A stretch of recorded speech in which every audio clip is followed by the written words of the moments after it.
So, short, I'm going to share what my 3 pros and cons are. Okay. What I feel from the election results. Let's go.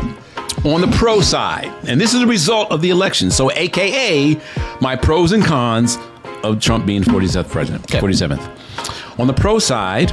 So back to what I was saying.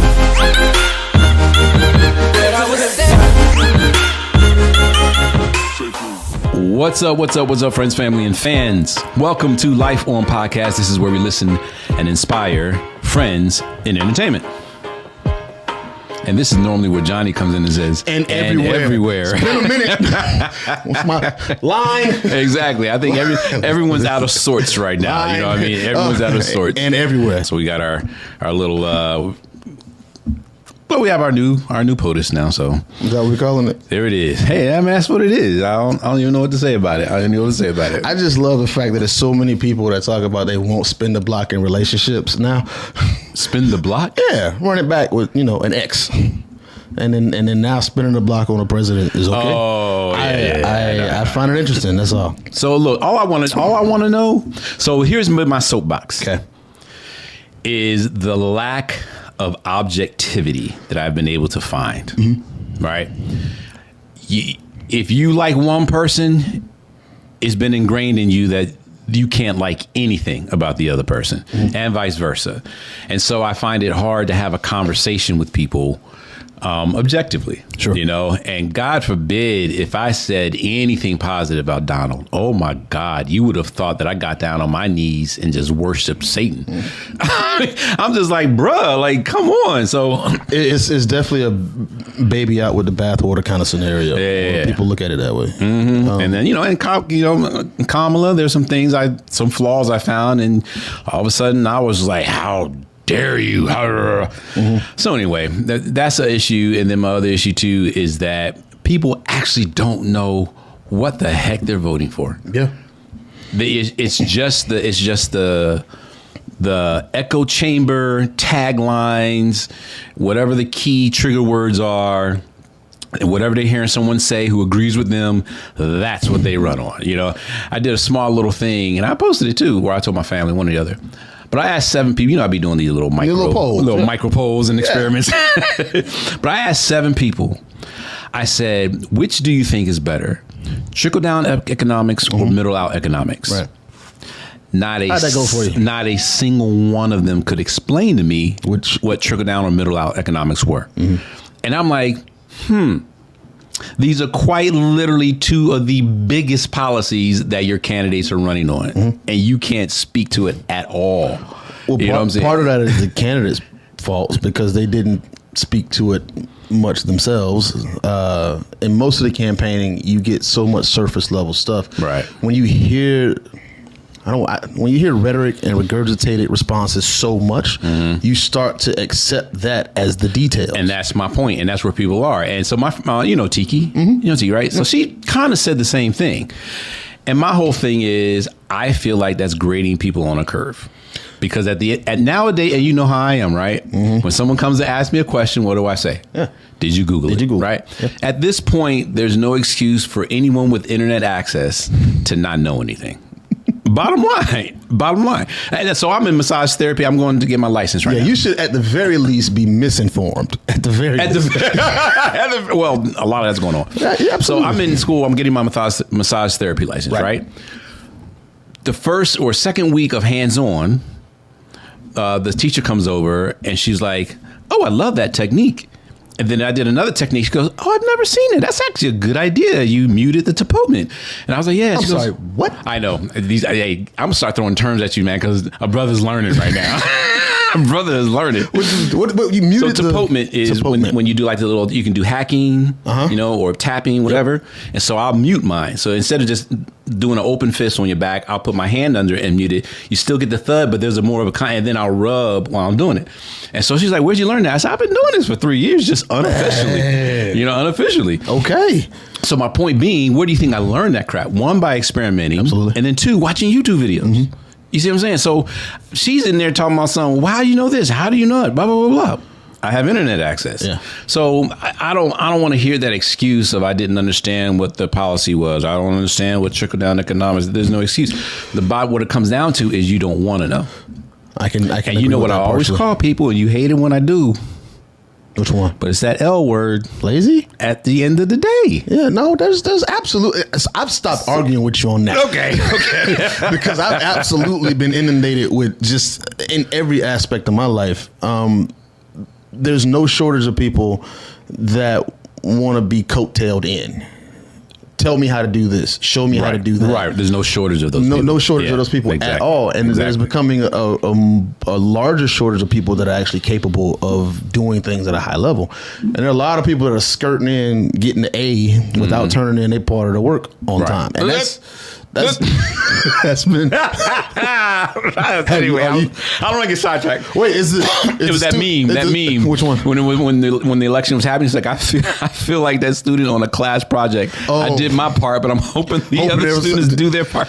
So if you leave it to everybody else, I can't laugh at that joke right now. I did not hide this through the whole process. I actually decided back in February that I was not participating this year, and I stuck by that. I did not participate. I watched this from the sideline. Wow. And I'm okay with watching it from the sideline. I knew I was going to be okay watching it from the sideline, and I knew what the outcome was going to be. I don't want to sound like, because you like to say, oh, Johnny's foresight and can see into the future. I'm not shocked by this in the least. I expected what happened to happen, but I also didn't want to participate for a lot of personal reasons. But due to that, that's what we ought to get in here. We ought to have a bunch of people call in with why they don't vote. Why they didn't? Well, I can tell you why. Not even just didn't. Why they don't, period. Well, and that's actually an interesting conversation too. Yeah. The myriad of answers you get from that is crazy. Everyone's going to have their reason. For me, people always say, well, if you knew what you would vote. And the problem with doing that to me is just like the whole Bible thing. I generally tend to still know more about the topic than the average person. More politics, I can vouch for that. And then can explain to you why I'm choosing to sit out while I can explain to you things you don't know about. Right. And that's been happening a lot too, which is why I kind of stayed quiet on a bunch of this stuff, because I don't want to go through the whole thing of, yes, I know this, I know that, you don't know this, but this is why I'm not playing the game. And a lot of it was because I didn't feel like an outcome was going to be any different either way in the long term, regardless of which one of these people got into it. So I understand why a lot of people are underinformed now, because it feels like the little bit of information you're getting in high doses makes it feel like you're getting a lot of information. Exactly. And I know they're not going to do it. For some reason, people don't do what I suggest. But then at the same time, they be like, oh, Stone, you're so wise. You get such great advice. Yep. But then they don't do it. They don't do it. So I'm going to just throw this out there, and maybe it'll burn in the atmosphere. I understand it's television. Let me just disclaim that right off the bat. I understand it's television. I understand it's entertainment. But I would highly advise people watch the entire series of House of Cards. Oh, no, yeah. I mean, there's entertainment stuff in there. Obviously, things don't quite happen like that in real life, just like the cop shows, right? Yep. But there are plenty of things in those cop shows that are 100% based on the real scenario. I mean, all of those shows. House of Cards, Veep is another one, West Wing. The one I was Suits. Suits is a good one. But when you watch that with a different mindset, it's like the whole curtain behind the curtain thing. Absolutely 100% real. You know what I mean? So I highly suggest people watch that so you can even understand the game. Because the reason why I thought about it, because you said the word the game. So you understand the game. And there is a game. Absolutely. I always say someone like me could never run and win a high level political office. Because one, I'm too balanced. I try to see both sides too much. Yep. And I literally want what will be the best for the general. And you are killing yourself in the process. And I would kill myself in the process because I have to have self-serving interests and I have to serve someone else's self-serving interests in order to get where I need to do the good that I want to do. There's too much involved. So just like I told someone else here, by the time the information reaches us, as the viewer and consumer, it is so revamped, edited, filtered. We are so not getting what's happening. It's not even funny. No. So that was one of the bigger things. That was one of the bigger things for me. Like, so before, my retirement from media, these political cycles were the bane of my existence. I did not enjoy them at all because you already have to know a little bit about everything to be a media personality. You multiply that exponentially when you get into a political cycle, because then you've got local, you've got state, and you've got whatever's happening nationally, and you've got to know almost everything about everybody, not only to be able to converse about it, but to educate, because people come to you for that information. Right, yeah. So you spend all of this time absorbing all of this information, filling yourself up to the brim. A lot of it's absolutely just sad. Toxic. And it gets into you. You feel different. Yeah, you got to start protecting your energy. It affects you. It physically affects you. Yeah. And then you get emails from corporate that tell you, don't talk about this way. Don't talk about this that way. This is your lead line story. And, being an agent or a small cog in the wheel of the gatekeepers, where I can see the gatekeepers, I can see what they're gatekeeping, but I can't tell you something because they said not to, is a big problem for me, because it's under informing the public intentionally, right? Because you have to, because that's your livelihood. But then when we have these conversations and you say people are lazy, I agree. Like I said, I'm not having an argument with you ever again, but at the same time, it goes under that category of you don't know what you don't know. So people don't know that they don't know the details because of how much is being trickled. My pastor, when I went to World Changers, I still consider him my pastor, like Crystal Dollar, right? Crystal Dollar, he has a phrase that Tosh wears this phrase out. It gets on my nerves, but it's true. The word should be people, but the way pastor says it goes, Negro do what Negro want to do. I've heard you say this. Right? At the end of the day, no matter how high the mountain or how low the valley, you're going to find a way. If it's something you truly want, Indeed. If your why is big enough, your purpose is big enough, the desire is big enough, you're going to find a way. And so it goes back to what I said. Yes. If someone really wants to know, yes, and I need to learn, there's a thing in your brain.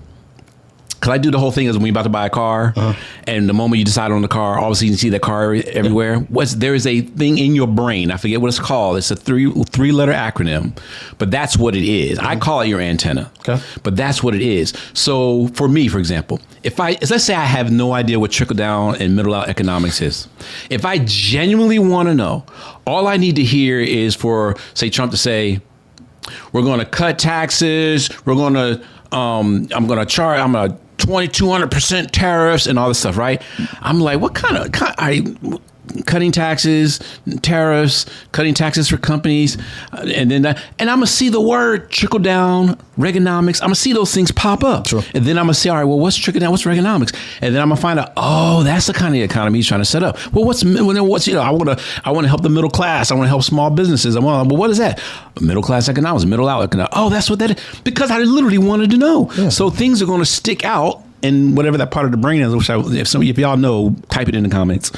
But that's the whole thing behind it. So at the end of the day, people do what people want to do. The important thing that you said in there, I want to ask those questions. Before I want to know. I want to know, and that's what it is. And so that's why I'm stopping the conversation. Enough people don't want to know, and they're sending me memes. And then I was like, why are you sending this to me? Because if I were to have a real factual conversation with you, the conversation will be all 3 seconds long. Exactly. So stop it. Yeah. So.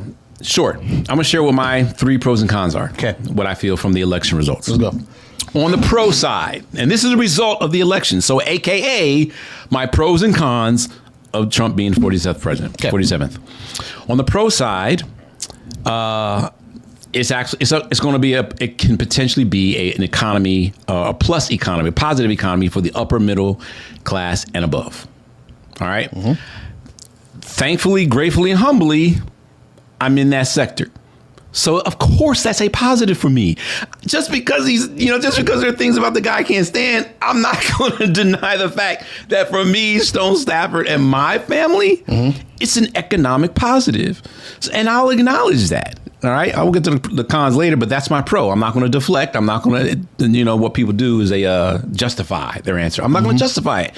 For me and where I am financially, economically, Trump is the better option for me personally in my 4 walls of my house and business. Second pro is I do feel like he's strong on foreign policies. I think he's very strong where that's concerned. Again, I'm not going to try to justify. I'm going to just leave it at that. I do feel he's probably strong on foreign policies. That was my big question mark where Kamala is concerned. Okay. Not quite sure how she'll handle all this. Now, I'm going to ask you this because foreign policy needs a lot of stuff. So what aspect of foreign policy are you talking about? That's actually a great... I know. That's why I'm asking. So in general, I'll just have to say generally speaking, because you have to kind of you be good over there, bad over there, but overall the ratio is positive. So overall, and the reason why, let me point out why I'm asking that question, because one of the big things that comes out a lot when people talk about foreign policies, why are we sending billions to Ukraine instead of helping what's happening here? And people forget that, you know, when you're the world superpower, having a stronghold so that you're controlling certain areas, not only what's happening, you do that for the relationship. Right. When I say, I should say policy slash involvement is what I should say, or policy slash relationships. Okay. So I feel like Trump is stronger in that area. And then my third pro is I am I'm pro-life, right? But I'm not anti-abortion in certain situations. That makes sense. I don't think I need to break that down. So what I feel is a plus from Trump, I'm actually not mad at the states deciding. The reason why is I feel like it's a compromise, and I feel like it's a fair compromise, in my opinion. On one hand, you're not automatically saying you can't get an abortion. The government demands it, dictates it, broad stroke it. Not a fan of that. Other hand, get an abortion any kind you want, whatever you want. Oh, you messed up, just kill it. And then we're not even within this gray area, how long you can wait to kill it and all that kind of stuff, right? Right. I'm not that either. Okay. I do agree, though, that women should have the choice of what they do with their bodies, right? We're not talking about the irresponsible ones. You're going to get that no matter what topic you talk about. So in general, women should choose what they want to do with it. They shouldn't be dictated. So what will be the compromise? The state by state, I feel, is a compromise, because on one hand, technically, you still have a choice. You still get to choose what you do with your own body. But the caveat, you got to be in the right state for that. So you see what I'm saying? So I feel like that's probably the best balance between both sides. So that's why I say it's a pro.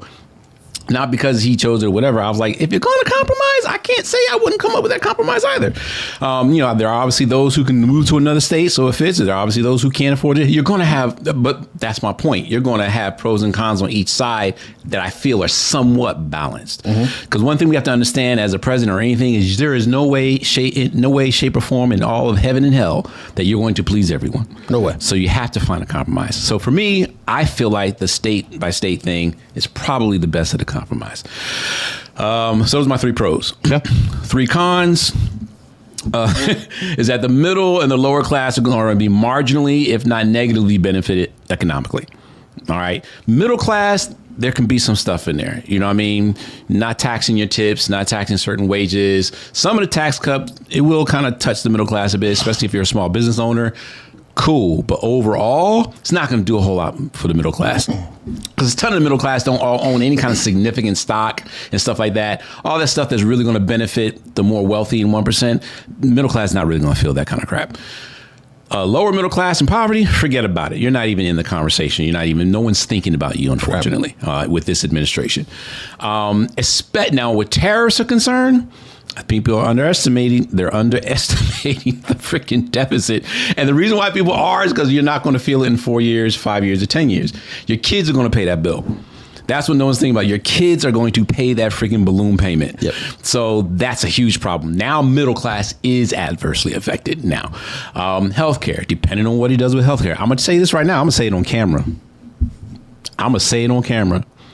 And I'm the first person to say, you shouldn't let politics affect your relationships to a degree. If Tasha loses her health care, given with what she's dealing with as a pre-existing, family, friend or not, I lie to you not, if you put that man in office, I don't have anything to do with you, because you indirectly helped that. Now you affected my wife and her situation and her circumstance. You directly played a role in that. I'm saying it right now. You can be cousin, you can be friend. I don't care how I can think highly of you. I'm gonna have a hard time looking you in your face and talking to you, because now what I'm gonna have to do and pay to make sure she gets the care that she needs because of this idiot. So we don't know if that's gonna happen yet. There's a small piece of me that says there's enough human in him and there's enough people around him who says, you know what? I don't know if I take away the pre-existing clause, buddy. I'm a believe God. You were there for the last 4, right? You saw the last 4, didn't you? Yeah. You watched that movie. Well, that's the whole thing, and we didn't get affected. Yeah, enough wasn't done where we lost the benefits. Yeah. If you were coming in new, it was an issue. Yeah. That's what I'm saying. Don't get me wrong. That doesn't mean I'm not thinking about those. Selfish, some of them. I was just going to say, that does not mean I'm not thinking about those that may be coming in new. Yeah. Because that sucks. But like everyone else on this whole thing, you're thinking about how does this affect me first? Because the reason why I want to be wealthy is not so I can gloat in my riches. Yeah. It's so because I can do a whole lot more for people when I have a whole lot of money. Right. And that's how I think about the whole thing. So if Tasha's healthy, the stuff that she's doing now, well, if she remains healthy, she can continue doing a whole lot for a whole lot of people. You see what I'm saying? So you do have to take care of yourself first if you want to take care of other people. Absolutely. But I am going to go on record and say that God forbid, if something should happen and she lose it, I don't care how good of friends we've been. I don't care how much I said I've loved you. I'm going to love you because that's my job. I don't want to hear from you. I don't want to talk to you. You can forget about it. We're not the same. We're just not the same. Because now you've hit me at home. Yeah. On a whole different level. You know, it's not my money. Now we're talking about my wife's health. Yes. Spent too long on that one. My second con. Well, no, that was it. That was my second con, the healthcare revamp. And then the third con are race relations. The lack of acknowledgement that we do have race relation problems in this country, and then the inconsiderateness and lack of empathy in doing things that exacerbate it. Can't have it. That's a huge con of this dude being in office. All right. The fact that he won't acknowledge. I mean, just to the fact that you can lose funding. And this is the other thing that will make me side eye my friends, to be honest with you, that this wasn't important enough to you, that you can lose funding if you teach the role of blacks and specifically slavery and all that kind of stuff in American history. If you make that a part of your American history curriculum, you absolutely, literally out of his wealth, he goes, you get no funding. That problem goes so deep, it's not even funny. You know what I'm saying? But again, if you're not on the end of that problem, it doesn't bother you, which says something to me about you. Yeah. So those are my 3 pros and my 3 cons. Okay. And since we're keeping these short, I don't want to go to the other 2, but you had other do you have 3 and 3? Well, real fast, if I were to add one, the whole on the pros. Honorable mentions over there? Honorable mentions, okay. real fast. On the pro side, filtering illegal immigration. I'm a pro of that. But not in the whole broad stroke, I'm just getting rid of this demographic of people and screw all that crap. You know what I mean? But we have methods to get here legally. I'm for it. Make it make sense. Don't make it so difficult. And then let's have better systems set up where they come in and they're not necessarily draining our resources per se. But because you take away every single illegal immigrant we have in this country, we're screwed. Because all these jobs that people say they're stealing, they're jobs that I can't get y'all to do anyway. I'm just saying. So that's on the pro side. Okay. On the con side, where foreign stuff is, his lack of diplomacy and his lack of diplomacy and his pride, it keeps me up at night when he's dealing with other people who have egos and big nuts too. You know what I mean? Yeah. That part keeps me up at night because I can absolutely see him and be like, all right, you know what? All right, F you. Yeah. Hand me the football. Like that dude's so thin skinned and weak where that's concerned. That does keep me up at night. Yeah. So those are my 3 pros, 3 cons. Okay. I'm gonna flutter through mine because they're high level and detached because I'm doing this just to do something for the sake of conversation. For the podcast. Yeah, for the podcast. Because the problems are so big at this point, it doesn't matter. Con number 1, books like Insidious Power, The Long Game, Plan Red, all of them end with something to the effect of China's plan to disrupt and displace the democracy of the United States of America. China wants to be the next world superpower. Absolutely. That's no secret. It's been in the works for the last 55-ish years, and they are not far off, except for the fact that they have their own financial issues going on in their economy right now. Yeah. Publicly, when President Trump talks about having all these conversations with President Xi and how their relationship is good and all this stuff and how he spoke to 70 leaders the night, all this, great. What was the talk? What was the conversation? Because when you read the news from those countries, it seems as if those leaders are laughing at what's happening here. Right. China says that they respect and look forward to the decision that the United States have made. if the Chinese government is respecting and looking forward to a choice we made, that means that something has happened that's in their favor. In their favor, right? So that's con number one. Con number two is everything financial that you talked about. Again, I watched the last movie, and so much of what was said that was going to be done didn't happen. So again, it may be a repeat. So much of what's being said that's going to happen probably will not happen. Something that frightens me is the conversation about dismantling the Department of Education. Right. That's concerning. It should absolutely be focused on and revamped. Sure. But dismantling it means that you're going to be directing that funding to somewhere private, which is actually what we're seeing happening with the United States Post Office. Right. I don't know if you've been, and this is a microcosm of what's happening on a large scale. In a lot of cities across the country, I went to 2 post offices 2 weeks ago to ship something to a client because they were closed on a Tuesday at 1:00 in the afternoon. Right. Nobody was there because of the shortage of people. Right. And due to that, Kind of like Popeyes. Exactly. And that was on purpose. Right. They were intentionally trying to privatize the United States Postal Service and drive shipping to private companies. That was a mandate, and it was on purpose. So to demonetize and dismantle the Department of Education is concerning because that means that you're going to privatize education. So everybody's going to be either charter school or private school, which destroys middle down because you can't afford that. Right. Because are we going to take public education funding and then subsidy every student to go to a private school? Right. Then at that point, if everybody's in private school, isn't it just public school? Right. Right. Right. If we've really been honest. So that's Right. number 2 on the con side for me. Number 3 is going to be the vapid response, which is just the thoughtless one, is the optics of it. There's no shortage of clips of President Trump embarrassing himself, not only at global conferences and events, but with respected world leaders talking about how much of an embarrassment he is. Right. And if the optics are our leader can't be respected, then that means that when negotiations have to happen, there's not going to be respect in those conversations. Right. Now, granted, there's always people behind him. The president is not the end all be all. So that's what the cabinet is for. However, the names he's throwing around for his cabinet are not impressive. Oh, yeah. And those things concern me. So those are my 3 negatives. Okay. My positives are very selfish as well. Number 1, Trump made some comments about firing Gary Gensler immediately, who was the chairman of the SEC. For my investment purposes, given that I moved from, general blue chip, normal United States ETF investments into the digital crypto world about 8-9 years ago. So for that reason, you're like, give me a T, give me a R. Yeah, man. I mean, I get it. I get it. If you're gonna get, because hey, we got Rob checked in too. What up, Rob? We'll tap in with him in a second. We'll tap in. Like Elizabeth Warren, on a lot of her policies, I'm a big fan, but her anti-crypto stuff, I'm 100% against, because my journey into wealth happened by getting out of what was the 401k rat race and taking a chance in crypto and learning that game and growing that.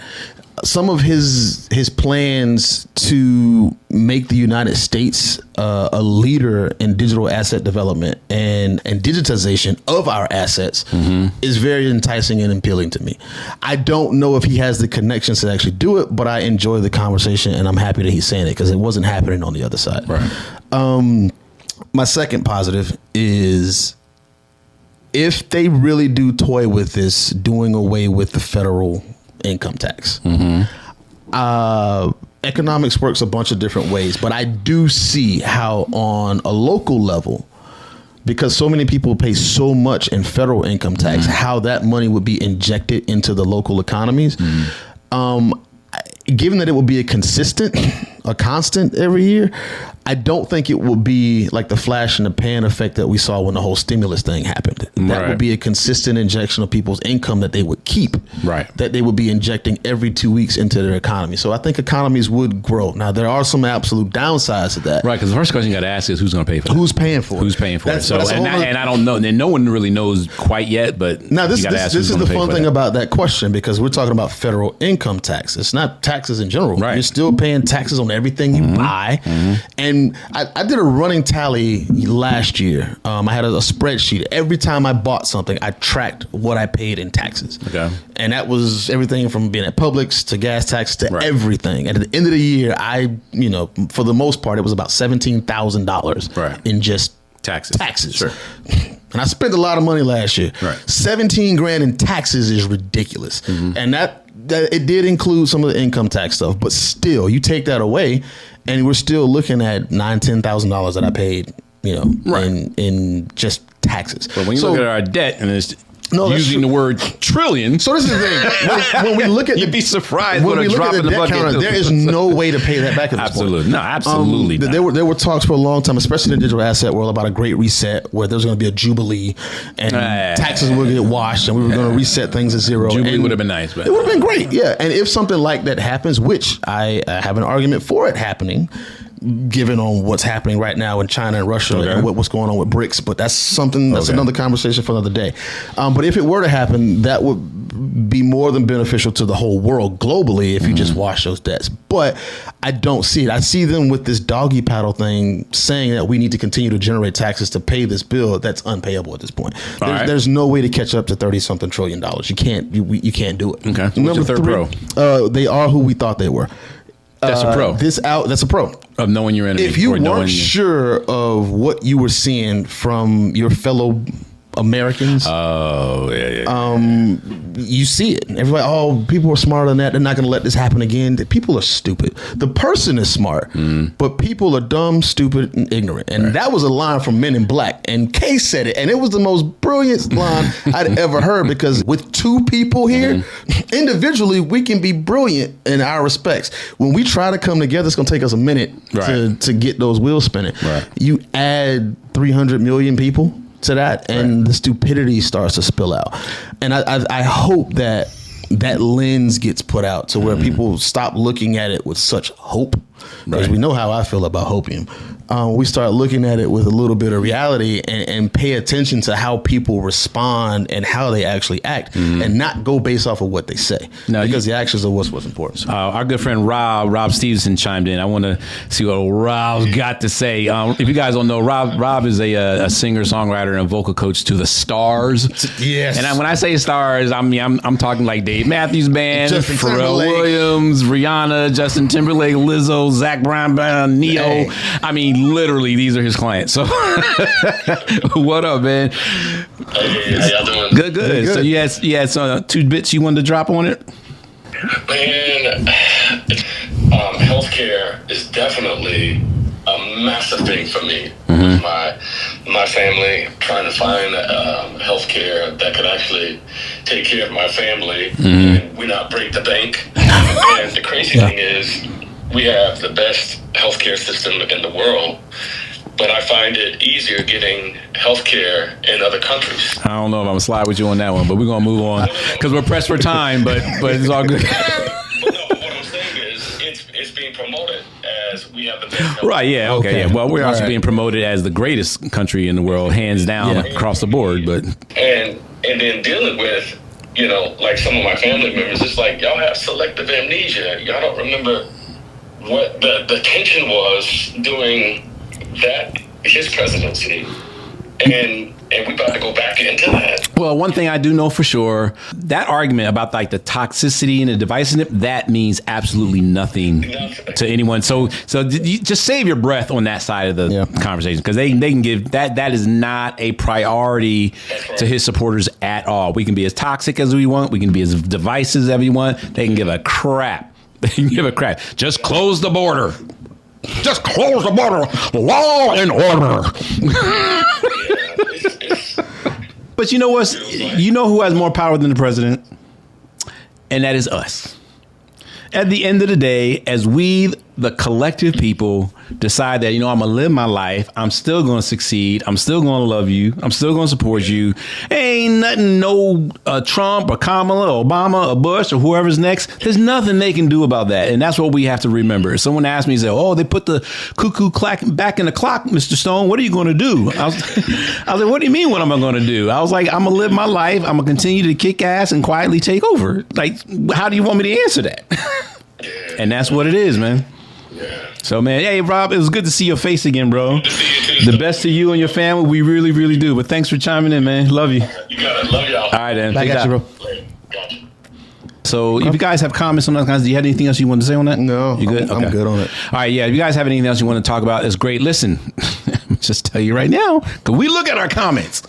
We look at it. At least I know I do. I don't know. Do you? Because you be traveling all the time. I don't know. Oh, that's actually the best if time you to do it. coming in and you trying to disparage and downplay Trump, or you trying to disparage and downplay Kamala or whatever, just save your energy, because your comment won't stay up long enough for anyone to read it.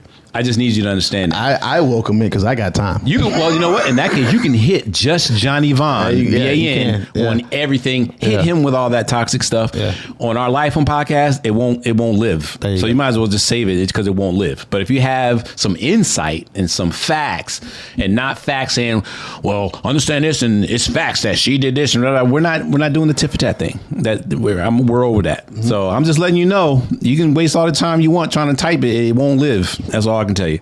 All right, lifeonpodcast.com. That's where you can reach everything concerning L.I.F.E podcast. Yep. You can watch the latest episodes. You can watch them as much as you want. You can share, like, and subscribe. We appreciate it. If you want to get to them on your streaming platforms, you can go there and go there. As far as me, I'm at stonestafford.com. Anything and everything about me, you can find there. Just Johnny Vaughn, JUSTJONYVAN on stuff. All stuff. We appreciate y'all. So look, keep your head up, keep smiling. It ain't the end of the world. God's still on the throne, or nobody, if you don't believe in nothing. And we are out of here. We love you. Peace. So back to what I was saying. What I was